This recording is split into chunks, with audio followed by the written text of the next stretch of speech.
Olá pessoal, tudo bem? Hoje nós vamos discutir a questão do realismo no Brasil, mas antes disso nós vamos discutir aqui alguns elementos que fizeram com que o realismo ele viesse à tona em torno da estética artística do século XIX, ok? Então, como já pontuei, nós vamos começar a usar o livro, né? E que eu tive acesso aos livros de vocês. E aqui nós estamos no capítulo 8, né, página 70, do livro 2.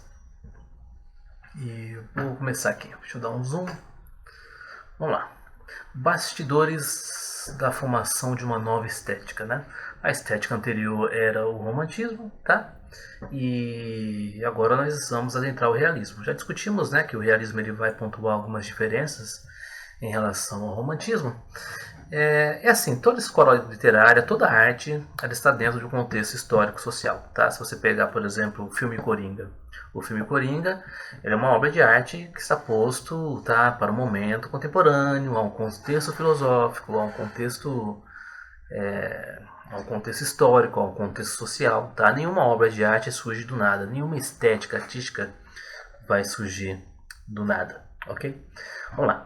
Nos estudos de outras correntes literárias, percebe-se que toda mudança artística tem como causa uma nova filosofia de vida, né? Que foi mais ou menos o que eu disse agora. Assim como o movimento neoclássico no século XVIII pretendia se retomar valores gregos latinos, cujo propósito era alcançar a universalidade do ser humano por meio do racionalismo formal e estético. Em seguida, no século XIX, surgiu o movimento romântico, que procurou libertar-se da universalidade clássica e construir a individualidade humana por meio do sentimento da fantasia, da evasão, da emoção, do sentimento, dos sonhos, das idealizações, das projeções do ser na natureza, tudo que nós já discutimos também. Nesse momento, a subjetividade veio se opor à objetividade ao priorizar a expressão íntima dos artistas. Com o passar dos anos, as técnicas, os temas e a visão do mundo romântica tornaram-se saturados, né? Toda estética artística, uma hora ela também vai cansar e aí surge também outras estéticas, né? Um exemplo disso eu noto que há um cansaço em relação ao filme de heróis, né? Os filmes de heróis estão cansando e aí você tem algumas séries e algumas propostas de filmes e até de jogos, por exemplo, que não querem entrar nesse mundo maniqueísta, nesse mundo preto e branco, né? Que o mundo dos heróis tanto constrói, ok? E os artistas e poetas estavam sequiosos por uma nova crença, por um novo estilo. Contudo, não se pode compreender o advento do realismo no Brasil apenas pelo fato de uma possível crise na estética romântica. Claro que não, né? Não é porque quando uma arte cansa, é porque os valores sociais, novos pensamentos, algumas críticas, né, algumas objeções se faz em torno da própria sociedade. Toda a estética social, toda estética de uma arte está atrelada a um elemento social, a um elemento histórico, a um elemento contemporâneo. Se você pegar, por exemplo, a estética do sertanejo no Brasil hoje, né, eu não acompanho, mas tudo aquilo está atrelado a um momento social de pessoas que não querem discutir a realidade, querem ser evasivas. É o amor como algo individualista, como algo, né, fugaz, ok? Não sei se é amor, né? Aquilo ali acho que é chifre, mas tudo bem. Vamos lá. O ambiente político histórico brasileiro era propício para mudanças, além do diálogo com novas ideias provenientes do continente europeu. Desculpa aqui que meu gato está querendo derrubar o microfone. Sai daí, Max. Caramba, meu.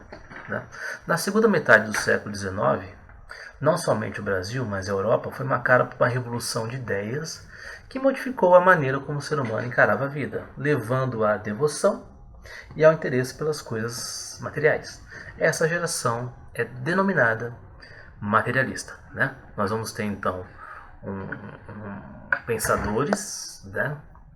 Pensadores e cientistas que vão pontuar-se pelo materialismo. O que é o materialismo? O materialismo ele não está atrelado a um senso comum que nós pontuamos. Não, já uma pessoa é materialista porque ela dá muito mais valor às coisas do que as pessoas. Não, aqui o materialismo se dá em torno de uma abordagem da realidade.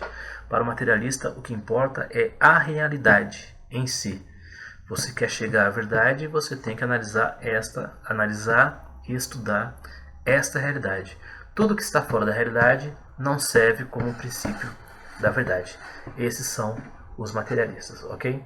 No Brasil, as 2 últimas décadas do reinado de Dom Pedro,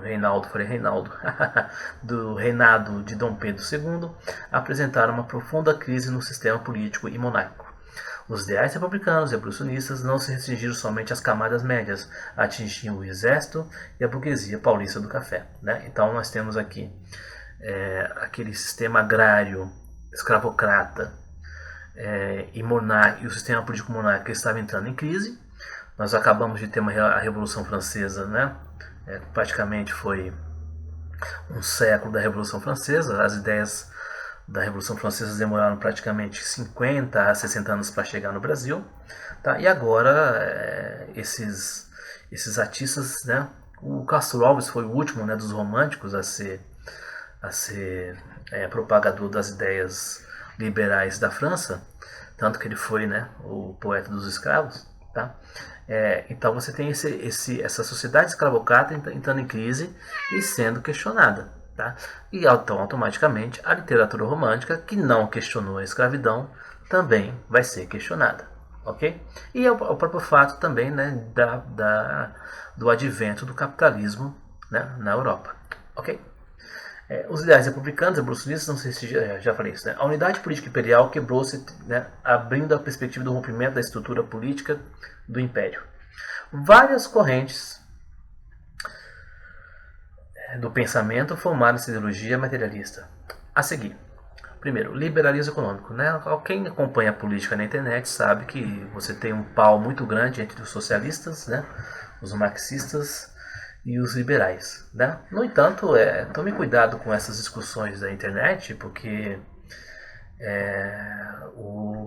os autores, por exemplo, socialistas, principalmente o Karl Marx, ele respeitava os autores liberais, tá? Apesar de questionar. Né? Na discussão dos pensamentos, a dialética dos pensamentos, não há, entre os filósofos, não há essa agressividade e essa porradaria, né, que acontece na internet. Né? Eles discutiam muito e muito profundo entre si. Tá? Mas o liberalismo econômico, doutrina do racionalismo econômico, que consiste na defesa do livre comércio entre os estados e a não intervenção do Estado na economia e a livre concorrência. Como assim? Você tem o advento do capitalismo. O capitalismo pontua nada de intervenção do Estado. O Estado não tem que fazer nada na economia, justamente porque o livre comércio ele acaba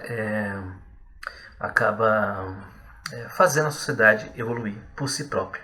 O Estado é visto muito mais como um obstáculo à questão econômica do que realmente uma espécie de auxiliar. Que é claro que eu vou discordar disso, porque se você pegar as sociedades capitalistas evoluídas, a presença do Estado ela é muito predominante, percebe? E se você pegar países em que o Estado não é tão presente, esses países têm grandes desigualdades sociais. Tá?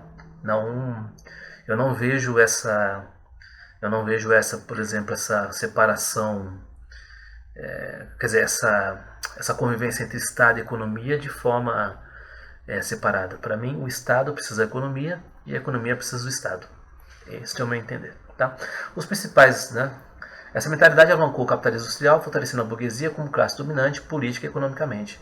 A questão é a seguinte: se o Estado não tem uma política econômica e não tem metas de infraestrutura, por exemplo, como é que as empresas elas vão realmente desenvolver os seus serviços? Né? É praticamente impossível. Se o Estado, por exemplo, não está presente na saúde, como é que as empresas vão vender para quem, por exemplo? Só para os hospitais privados? Quantas empresas não vendem para os hospitais públicos? Né? A educação pública, idem também. Entendeu? Ao mesmo tempo você tem, se vamos pegar a questão da pandemia, né? Você pode ver que os países em que o Estado se ausentou são os países que mais morreram gente. Nos países que o Estado realmente teve um plano de ação federal, foram os países que morreram menos gente. Então, acho que a pandemia ela responde essa questão do liberalismo econômico. Né? Os principais pensadores do liberalismo econômico foram Adam Smith, Thomas Malthus e David Ricardo. Socialismo utópico, né? Então o socialismo, o liberalismo Ele começou o caminho da sardinha aqui. Eu vou dar uma pausa até ele parar e... porque senão vocês vão ficar aqui ouvindo sardinha, sardinha, sardinha.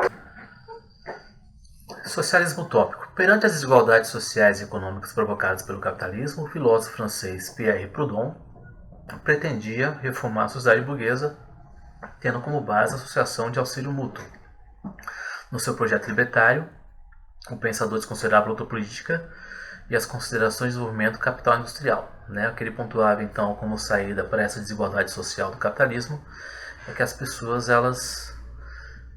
se desligassem das próprias instituições, e da própria questão política e da própria questão econômica, e elas próprias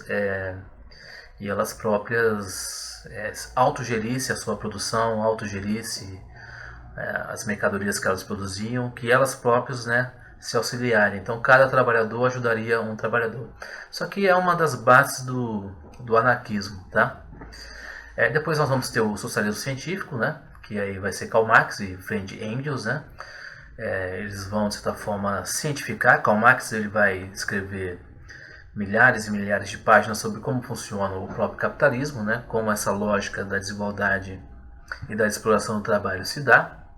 E aí depois ele vai defender uma revolução. Ele defendia o proletariado como verdadeira classe revolucionária que poderia organizar uma sociedade igualitária e econômica socialmente. Ao contrário do socialismo utópico, o socialismo científico pregava uma ruptura radical que recorria à força armada, a revolução e a própria queda do Estado. O Marx ele vai pontuar que o socialismo é uma etapa para o comunismo. O que seria o comunismo? Seria uma sociedade sem Estado. Então, quando se fala que, por exemplo, a China é comunista, que a Coreia do Norte era comunista, que a União Soviética era comunista, isso aí é gente que desinforma, porque as sociedades não foram comunistas justamente porque havia Estado. O comunismo é onde não há Estado.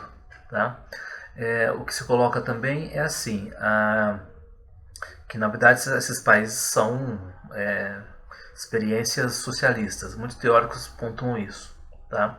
Mas a gente tem que tomar cuidado com essas definições que são anticientíficas, ok? Concorde ou discorde, não é essa questão aqui de concordar ou discordar, é uma questão realmente de ser, pelo menos, de ser coerente e fatídico em relação aos próprios conceitos filosóficos, ok? Mas se você perceber, por exemplo, você vai ver que tanto o liberalismo econômico quanto o socialismo utópico ou o socialismo científico são propostas para uma espécie de evolução da sociedade. E elas muitas vezes dialogam entre si, ok? A gente sabe que, por exemplo, a proposta de liberalismo hoje não é a mesma proposta do século XIX, como nem a proposta do socialismo hoje é a proposta também do século XIX, ok? Nós temos que tomar cuidado com esse anacronismo. As próprias ideias de Marx e Engels, por exemplo, algumas hoje são atuais, como as próprias ideias de Adam Smith e de Malthus também são atuais, mas ao mesmo tempo muitas pessoas depois, no século XX, vão reescrever e revisar o liberalismo. Por exemplo, no século XX, por exemplo, nós temos o Keynes. Keynes foi um grande economista liberal, e ele vai defender, por exemplo, a questão do estado do bem-estar social. Por exemplo, os modelos que a gente vê na Europa, Canadá, por exemplo, Austrália, Nova Zelândia e por aí vai, Bem, a aula já vai dar 15 minutos. Na próxima aula eu vou falar sobre o darwinismo, o evolucionismo, esse cientificismo em torno da lógica da lógica do contexto filosófico que vai dar alicerce ao realismo, ok? Pessoal, abração a todos, tudo de bom e até mais.